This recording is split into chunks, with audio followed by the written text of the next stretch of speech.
Right now, we want to bring in Berkshire Hathaway board member Ron Olson. He is seated with us right now and ready to take some questions coming straight out of this.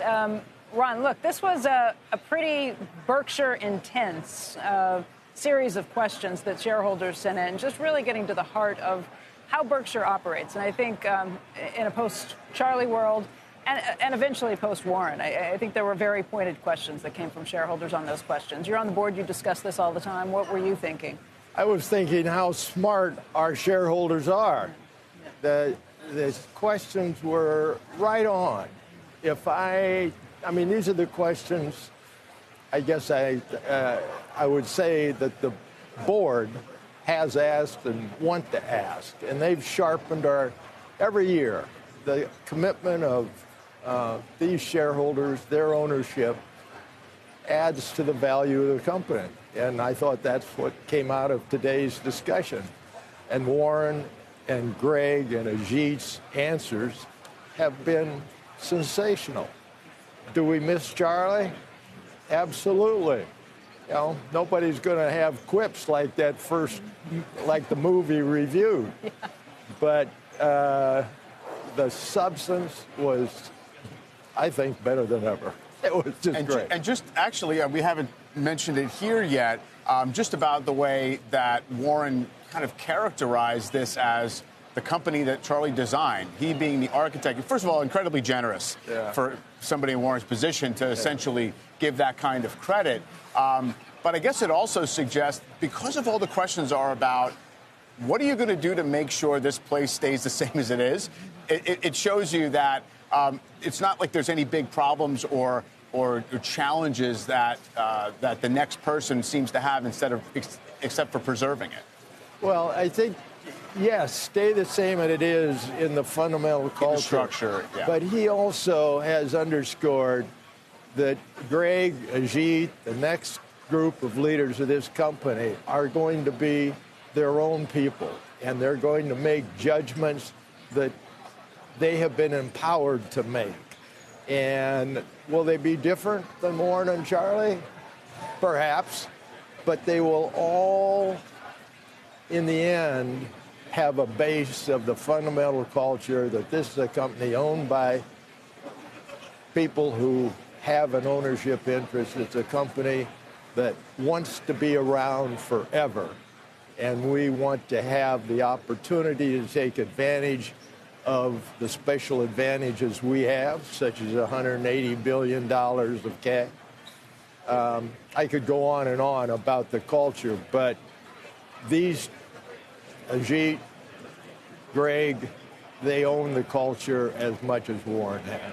Hey, Ron, one of the advantages that Berkshire has is the ability to move very quickly in times of opportunity, times of uncertainty, market displacement. And that's in large part because Warren Buffett has been able to make decisions the average CEO would not be able to make. He can choose to spend $30 billion and check with the board kind of as an afterthought.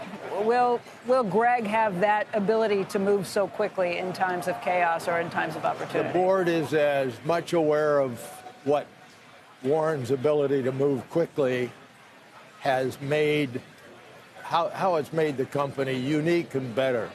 We're not going to slow that down. Decision-making, and let me say about Greg, I recently had an opportunity to work very closely with him in the very disappointing pilot dispute that we had.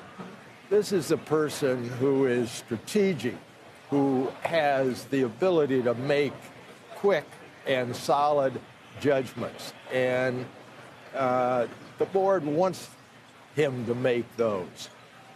You know, the unique deference the board's had to Warren is special, no doubt. And will there be changes? I don't know. You know, we will take it a step at a time.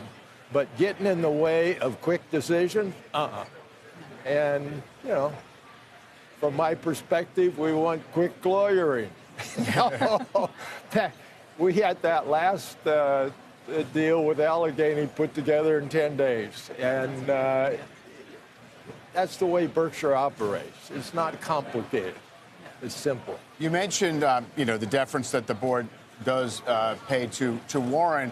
Implicitly, the investors, the shareholders, defer to Warren on capital allocation, and we were talking about the dividend situation. And of course, he's always said, we're going to create more returns, more wealth by me allocating that capital internally than just distributing it out as cash. Do you think that will be the case under the next regime? Let me say this. I think it's been the case, and I think it's been the right way to go because, frankly, as a shareholder, I'm a lot richer from that, in effect, forced savings. Going forward, will there be an opportunity to deploy the capital in a way that will continue? That'll be a judgment that Greg will make. And will there be the possibility of dividends? I don't think anybody's, ruled that out. Sure. Frankly, I learned something today. I had forgotten that there was one dividend payment made early on. The 10 cents. When Warren said he went to the bathroom. Right. He wouldn't have made it today, I guarantee you. No. But, I think we will have opportunities.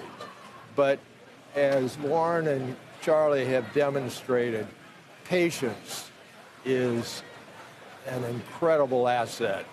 And they have had it, and I think Greg will have it. He's not going to go out and willy-nilly throw that money.